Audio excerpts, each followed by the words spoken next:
আজকে আমি বানিয়েছি দুধ পুলি। তো কিভাবে বানিয়েছি সেই রেসিপিটাই আপনাদের সাথে শেয়ার করব।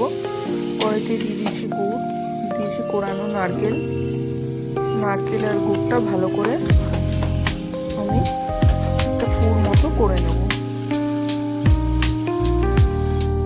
এটা হয়ে এসছে, একটু আঠালো টাইপের হবে। নাড়িয়ে ভালো করে, নাহলে কড়াইতে কিন্তু লেগে যেতে পারে গুড়টা হয়ে গেছে। পুরটা আমি নামিয়ে নিলাম। পুরটা আবার একটু রেখে দেবো ঠান্ডা হওয়ার জন্য। এবার আমি কড়াইতে দিয়ে দিলাম 2 বাটি মতো জল, একটুখানি লবণ, আর দেবো পরিমাণ মতো চালের গুঁড়ো। এই চালের গুঁড়োটা কিন্তু আমি কেনা চালের গুঁড়োটাই ব্যবহার করেছি। আপনারা চাইলে বাড়িতেও চাল ভিজিয়ে তৈরি করতে পারেন। যাই হোক, আমি পুরটা কিন্তু খুব বেশি জল দেবো না, অল্প জল দিয়ে বানাবো। যদি জল লাগে তো আপনারা কিন্তু একটু গরম জল ইউজ করতে পারেন। করে এইভাবে আটার মতো কিন্তু ডো করে মেখে নিতে হবে। একটু গরম থাকতে এটা মাখতে হবে, ঠান্ডা হয়ে গেলে এটা মাখা হবে না। দেখুন কত সুন্দরভাবে আমি এটা মেখে নিয়েছি। এবার কড়াইতে দিয়ে দিচ্ছি আমি 750 মতো দুধ। এবার দুধটা এদিকে গরম হোক, আস্তে আস্তে গ্যাসটা একদম স্লো রয়েছে। এবার আমি পুলিগুলো এদিকে বানিয়ে নেব। লুচির মতো করে নিয়েছি, যেরকম আমরা লুচির মধ্যে পুর ভরি ঠিক সেরকমভাবেই আমরা পুরগুলো তৈরি করে নেব, পুলিগুলো তৈরি করে নেব। দেখুন কত সুন্দর হয়ে গেছে। রুটির মতো বেলে নিয়ে মাঝখানে নারকেলের পুরটা দিলাম, দিয়ে কিন্তু এরকম মুখটা আমি আটকে দিলাম। আমি একটু জুম করে দেখানোর চেষ্টা করছি কিভাবে করেছি আমি। এরকম দুটো সাইড চেপে এরকম আঙ্গুল দিয়ে একটা ডিজাইন করে দিলাম। আপনারা যে যেরকম ডিজাইন পারেন সেটা করতে পারেন। আবার একটা দেখিয়ে দিচ্ছি আমি।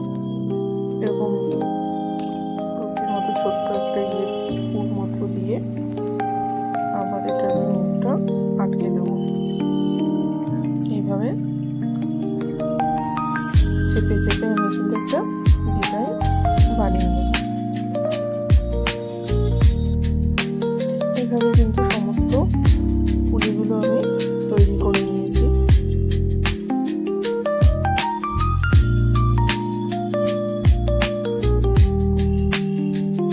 দেখুন দুধ পুলি কিন্তু আমরা মোটামুটি সবাই কম বেশি খেতে ভালোবাসি, স্পেশালি এই শীতের দিনে। তো যাই হোক, দুধটা গরম হয়ে গেছে। দেখুন দুধটা কিন্তু ফুটে অনেকটাই কমে গেছে। এবার আমি দেবো গুড়। আপনারা গুড়ের পরবর্তীতে চিনিও দিতে পারেন। আমি গুড় দিচ্ছি।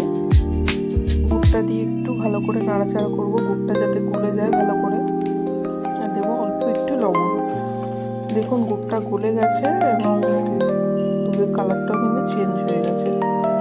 এবার আমি করে রাখা পুলিগুলো আস্তে আস্তে দুধের মধ্যে দিয়ে দেবো। গ্যাসটা এই সময় কিন্তু একদম স্লো করে দেবেন। দিয়ে দিলাম সমস্তগুলো পুলি।